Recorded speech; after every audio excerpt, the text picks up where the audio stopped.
En las entrañas sofocantes de Campeche, donde el aire húmedo y pesado parece cargado de presagios malignos, las autoridades mexicanas lograron un golpe que resonará en los anales del horror criminal. La captura de una mujer señalada como una operadora clave del cártel de Jalisco Nueva Generación, CJNG, una figura envuelta en una aura de terror tecnológico y crueldad inhumana. La escena, digna de una pesadilla distópica, se desarrolló en una carretera polvorienta de la autopista 180, entre Champotón y Ciudad del Carmen, donde una camioneta tipo van con placas de Michoacán fue interceptada en un operativo que destapó un abismo de depravación.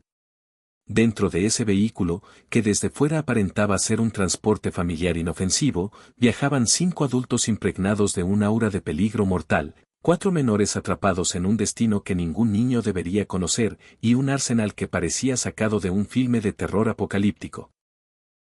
Armas relucientes, fajos de dinero manchados por la sangre del crimen, y, en el centro de esta macabra coreografía, un bebé de apenas 9 meses, envuelto en un chaleco antibalas confeccionado a su medida diminuta. Sí, un chaleco con placas balísticas auténticas, costuras reforzadas como si fuera el uniforme de un soldado en miniatura, y un mensaje implícito que hiela la sangre hasta los huesos. Para el CJNG, nadie, ni siquiera un infante indefenso, está exento de su guerra despiadada, un conflicto donde la inocencia es solo un escudo humano desechable. Este no fue un arresto ordinario, un simple procedimiento policial en una carretera olvidada. Según altos mandos de seguridad, fue el golpe más devastador contra el CJNG en el sureste mexicano en lo que va del año. Un hallazgo que arrancó el velo de una maquinaria criminal que opera con una sofisticación aterradora y una crueldad que desafía toda moral. Aquella madrugada fatídica del 13 de agosto de 2025, bajo un cielo opresivo que parecía contener el aliento, lo impensable se materializó, la captura de El 80 y Lady Drones, 2 de los operadores más sádicos, escurridizos y tecnológicamente letales del cártel de las 4 letras. Viajaban camuflados en una célula que, a simple vista, parecía una familia común, escondidos entre mantas suaves con dibujos de caricaturas, juguetes infantiles que ocultaban un propósito siniestro, y armas doradas que brillaban como trofeos de muerte, símbolos ostentosos de una riqueza manchada por ríos de sangre. Pero el verdadero horror aguardaba en la cajuela, un compartimento que guardaba secretos capaces de alterar el curso de las investigaciones nacionales y estremecer hasta al más curtido de los agentes. Una inscripción garabateada con sangre seca, coagulada como una herida abierta, que rezaba: somos la sombra que vuela, nadie está seguro desde el cielo. Esta frase, extraída de documentos confidenciales del CJNG, no era solo una amenaza, era una doctrina de guerra aérea. Una promesa macabra de transformar drones inofensivos en soldados invisibles que descienden desde los cielos como ángeles de la muerte, portando explosivos que despedazan carne y hueso sin dejar rastro. Entre los fusiles ocultos, envueltos en mantas infantiles que contrastaban grotescamente con su propósito letal, los peritos forenses encontraron una libreta manuscrita, un cuaderno táctico que era un mapa al infierno. Sus páginas estaban llenas de coordenadas precisas, marcadas con códigos crípticos como Zeta Alfa, Marzo y Tigre, cada uno correspondiente a sitios donde el CJNG había dejado su huella sangrienta. Explosiones devastadoras en Coatzacoalcos que redujeron edificios a escombros, masacres en Minatitlán donde cuerpos mutilados yacían como advertencias macabras, y ataques en Ciudad del Carmen que dejaron comunidades sumidas en el terror. Pero el artefacto que más llamó la atención fue una Colt .38 bañada en oro, con una empuñadura de nácar que evocaba la opulencia decadente del narco, grabada con las iniciales CJ y escondiendo un microchip detectable solo mediante escaneo térmico. Este dispositivo, un prodigio de tecnología al servicio del terror, transmitía coordenadas encriptadas a una antena clandestina en las afueras de Coatzacoalcos, un enlace que permitía al cártel rastrear, planificar y ejecutar ataques con una precisión quirúrgica que dejaba cuerpos destrozados y comunidades desoladas sin testigos. Los teléfonos decomisados a los ocupantes de la van revelaron un abismo aún más profundo. Los expertos en forense digital recuperaron audios parcialmente borrados, ecos fantasmales de una conspiración letal. En uno de ellos, una voz femenina, firme, seca, casi inhumana, dictaba órdenes con una frialdad que erizaba la piel: si llegan por tierra, activa alzamientos; si es por aire, suelta el enjambre. Ellos no vuelven. Este código siniestro señalaba directamente a Lady Drones, la arquitecta del terror aéreo, la mente maestra detrás de los enjambres de drones bomba, una estratega que convertía juguetes tecnológicos en instrumentos de aniquilación masiva. Los 5 adultos fueron arrestados en un torbellino de tensión, los niños entregados a instituciones de resguardo para salvarlos de un destino que los habría convertido en víctimas o verdugos, el vehículo asegurado como un mausoleo de pruebas criminales y la zona transformada en un epicentro de inteligencia donde el miedo se palpaba en cada sombra, en cada susurro del viento.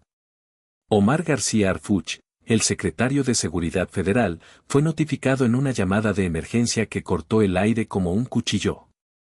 Su respuesta fue contundente, pronunciada con una gravedad que resonaba como un tambor de guerra: esto no fue una detención. Fue el descubrimiento de una nueva forma de guerra, una guerra donde el cielo se convierte en campo de batalla. Responderemos como Estado, con toda la fuerza de nuestra soberanía. El horror se profundizó al revisar las libretas incautadas que revelaban coordenadas que no deberían existir, puntos de ataque marcados con una precisión aterradora, uno de ellos apuntando al corazón mismo de la capital, un objetivo que, de concretarse, habría desatado un baño de sangre que habría hecho temblar los cimientos del país. Era el martes 13 de agosto de 2025, un día cargado de supersticiones, cuando Campeche amanecía bajo un sol abrasador que quemaba la piel y un aire espeso que parecía presagiar no solo tormentas climáticas, sino una tempestad de violencia humana.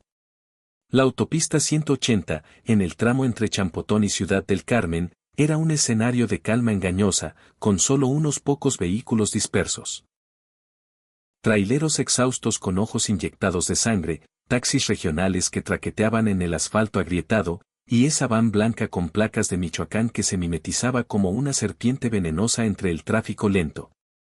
A las 7:38 de la mañana, al cruzar el primer arco de seguridad, el sistema de videovigilancia de la Secretaría de Protección y Seguridad Ciudadana detectó anomalías térmicas que no concordaban con un vehículo ordinario, puntos calientes en la parte trasera, el lateral derecho y la zona inferior, como si la van ocultara vida, muerte o algo aún más siniestro en sus entrañas metálicas. El algoritmo de análisis de riesgo emitió un código 3B, una alerta roja que señalaba posible transporte de armas o personas en peligro, desencadenando una reacción en cadena que culminaría en un enfrentamiento que parecía sacado de una pesadilla. La comandante Sandra Torres, una veterana con el instinto afilado por años de enfrentar el horror, dio la orden sin titubear.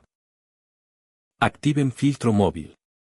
No dejen que pase de San Pablo Pixún. En cuestión de minutos, patrullas con torretas apagadas se deslizaban como depredadores en la penumbra, drones de vigilancia surcaban el cielo como ojos omniscientes, y un helicóptero ligero de reconocimiento acechaba desde las alturas, su zumbido apenas audible pero cargado de amenaza. Nadie podía imaginar quiénes viajaban en esa van, desde afuera, parecían una familia común, con una pareja al frente, 3 mujeres en la parte trasera y un bebé en brazos, una fachada de normalidad que ocultaba un corazón de maldad pura. El primer retén los interceptó en el kilómetro 122, donde un oficial, con los sentidos agudizados por la experiencia, detectó un olor nauseabundo que impregnaba el aire, metal caliente, gasolina rancia y el sudor acre del miedo puro. Al solicitar documentación, notó que el conductor sudaba profusamente, más allá de lo que el calor tropical justificaba. En el asiento trasero, una mujer delgada, con lentes oscuros que ocultaban unos ojos fríos como el acero, y uñas perfectamente arregladas, mantenía el dedo pulgar presionando un botón oculto, un transmisor listo para desatar un infierno de proporciones bíblicas. La revisión fue implacable. Los niños fueron extraídos primero bajo protocolos que priorizaban su salvación de un destino macabro, un procedimiento que contrastaba con la brutalidad del hallazgo.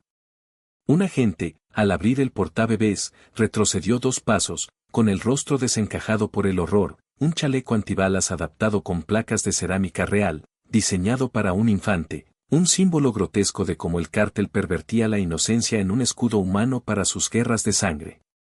La comandante Toris, con la determinación de quien ha visto demasiado pero se niega a rendirse, solicitó refuerzos inmediatos, desencadenando el hallazgo más escalofriante de los últimos meses. En la cajuela, entre cobijas y pañales que ocultaban el mal bajo una fachada de ternura, yacía una pistola Colt calibre .38 con empuñadura de nácar, grabados dorados que brillaban como un trofeo de muerte, y una luz azul parpadeante que revelaba un microchip transmisor, un dispositivo que no debería estar allí, un enlace tecnológico que conectaba la van con una red clandestina de terror. Los sistemas de inteligencia confirmaron lo impensable, el conductor no era un simple chofer, era José Roberto Sánchez Cortés, alias el 80, un exagente del Ministerio Público convertido en un monstruo criminal, responsable de masacres donde cuerpos mutilados y torturados yacían como advertencias grotescas, desapariciones que dejaban familias destrozadas y ataques con drones que llovían muerte desde el cielo, dejando cráteres humeantes y comunidades sumidas en el pánico. Pero el verdadero escalofrío provenía de ella, la mujer sentada en la tercera fila, erguida, impasible, con una presencia que generaba un miedo visceral, no por su violencia física, sino por su inteligencia bélica, su capacidad para calcular y ejecutar con una precisión que convertía el aire en un campo de ejecución. Ella era Lady Drones, la orquestadora de enjambres letales, la mente maestra detrás de una guerra aérea que desafiaba toda lógica. El silencio se rompió cuando la van se detuvo abruptamente a pocos metros del retén. El 80 bajó la mano lentamente hacia el asiento, un gesto que hizo que los corazones de los agentes se aceleraran. «Manos a la vista», gritó un oficial, pero el clic metálico de un arma quitando el seguro resonó como un tambor de guerra. Dos elementos corrieron hacia la puerta lateral, forzándola con fuerza bruta. Uno de ellos recibió un golpe en la cara con una mariconera de piel que contenía 2 cargadores cargados, un acto de desafío que desató el caos. Desde el interior, una voz femenina gritó con una mezcla de desafío y desesperación, «No saben con quién se están metiendo». Un disparo al aire cortó la tensión como un cuchillo, seguido de una explosión súbita en el pavimento, justo detrás de una patrulla pequeña, una detonación focalizada, sin víctimas, pero suficiente para revelar que la van estaba armada no solo con pistolas y cargadores, sino con dispositivos improvisados de detonación por proximidad. Una trampa mortal diseñada por Lady Drones para una contraofensiva que podría haber dejado un reguero de cuerpos destrozados. Un agente con escudo balístico se posicionó frente a la puerta trasera, abriéndola con una palanca hidráulica.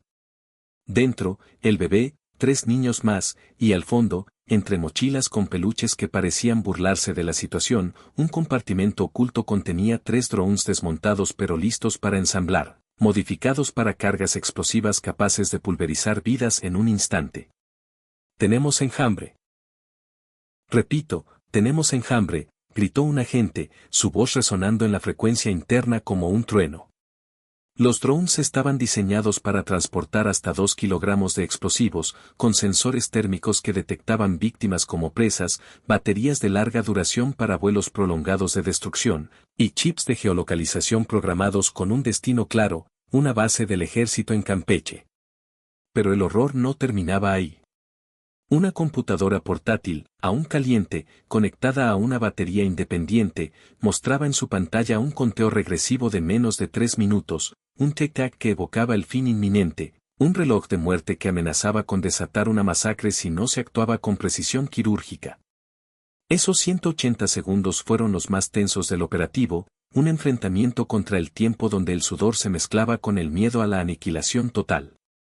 En medio del caos táctico, un momento rompió la línea entre lo operativo y lo profundamente humano. Una agente de la Guardia Nacional, con apenas 5 años en el servicio, cargó al bebé tras abrir la puerta derecha de la van. Sus manos eran firmes, pero sus ojos estaban empañados por lágrimas contenidas, un reflejo de la tragedia que envolvía a ese pequeño ser.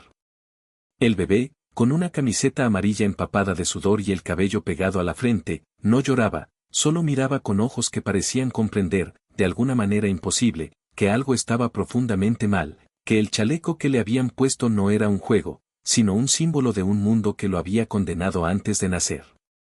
A su lado, 2 niñas de aproximadamente 8 y 11 años se abrazaban temblorosas, una apretando una muñeca sin cabeza, la otra masticando un chicle endurecido que ya no tenía sabor, ambas con rostros que reflejaban una resignación aterradora, como si hubieran visto demasiado, como si la violencia fuera su única realidad. Y entonces, un niño de unos 13 años, al ser bajado del vehículo, rompió el silencio con una pregunta que partió el corazón de los agentes: ¿a dónde nos van a llevar ahora? Lo dijo sin miedo, sin desafío, con la resignación de quien ha sido trasladado de un infierno a otro tantas veces que ha perdido la cuenta. Cuando un agente le preguntó su nombre, dudó antes de responder: me dicen Chispa. Ese apodo, según los reportes de inteligencia, coincidía con niños reclutados como vigías o transportistas por células del CJNG en Acayucán, un recordatorio brutal de cómo el cártel robaba infancias y las convertía en herramientas de su maquinaria de muerte. Mientras los menores eran resguardados por la Secretaría de Protección y Seguridad Ciudadana, y las armas eran contabilizadas una a una, cada una un instrumento de muerte con su propia historia de sangre y sufrimiento, los forenses se acercaron a la parte trasera del vehículo. Entre mochilas con peluches y mantas con dibujos de caricaturas, encontraron una libreta forrada con cinta negra, un cuaderno táctico que no era un simple diario, sino un mapa al corazón del infierno. Sus páginas estaban llenas de coordenadas precisas, fechas de ataques, códigos como Z alfa confirmado, 19 de agosto, altitud baja, modo enjambre, palabras que delineaban un plan de terror aéreo que, de ejecutarse, habría dejado un rastro de cuerpos destrozados y comunidades en ruinas. Entre esos códigos, una coincidencia escalofriante: un punto marcado estaba a solo 15 kilómetros de una base militar en Campeche, un objetivo que prometía un ataque quirúrgico capaz de decapitar la presencia del Estado en la región. El horror no era solo lo que llevaban, sino lo que estaban a punto de hacer: un plan que habría reescrito la historia con sangre y fuego. Cuando los drones incautados fueron reconstruidos en un laboratorio forense, los técnicos descubrieron que no eran simples juguetes tecnológicos, sino híbridos de muerte diseñados con una precisión aterradora. Cada uno tenía una estructura modificada para transportar cargas explosivas de hasta 2 kilogramos, sensores térmicos que detectaban víctimas como presas en un coto de caza, baterías de larga duración para vuelos prolongados de destrucción, y chips de geolocalización programados con un destino claro: una base del ejército en Campeche. En paralelo, el microchip en la pistola dorada del 80 trazaba una red de antenas clandestinas detectadas desde abril en Minatitlán, Cárdenas, Palizada y el centro de Ciudad del Carmen, una infraestructura oculta que permitía al cártel operar como una sombra omnipresente. La conclusión de los analistas fue brutal: esta célula no estaba huyendo. Estaba en misión, viajando como una familia común, disfrazada de normalidad, para ejecutar un asesinato masivo desde el cielo, una guerra que no necesitaba territorio, solo coordenadas precisas y una voluntad de aniquilación total. Un nuevo dato emergió de los servidores de inteligencia: un patrón de comunicaciones encriptadas, mensajes enviados desde La Habana usando una red satelital portátil, el último de los cuales rezaba: Z alfa listo, enjambre activo, esperando luz verde. Lo más inquietante no fue el mensaje, sino su receptor, un número vinculado a un excomandante militar cuya identidad aún no se ha revelado públicamente, un indicio de traiciones profundas que podrían estar desangrando al Estado desde dentro. Pero el giro más perturbador ocurrió en el hangar 3 de la base de inteligencia táctica en San Francisco de Campeche, a las 17:43 del mismo día. Los técnicos, exhaustos tras horas de analizar evidencia electrónica, desmontaron el primer dron reconstruido, un DJI Phantom 4 modificado con una carcasa reforzada, capacidad de carga adicional y estabilizadores alterados. Al abrir la sección inferior, encontraron un módulo USB oculto entre 2 capas de blindaje térmico, sellado de forma casi imperceptible, como si estuviera diseñado para nunca ser descubierto. Al conectarlo a una terminal aislada, la pantalla reveló carpetas con nombres codificados: R-Sombra, Tecos, MCT-7, y una que no necesitaba traducción: Plan Avión. Tras 4 intentos fallidos, los técnicos desbloquearon el módulo usando un código extraído de la libreta de Lady Drones, y lo que apareció fue una secuencia de video comprimido de 1 minuto con 37 segundos, un archivo que no puede divulgarse públicamente, pero cuya descripción es suficiente para helar la sangre.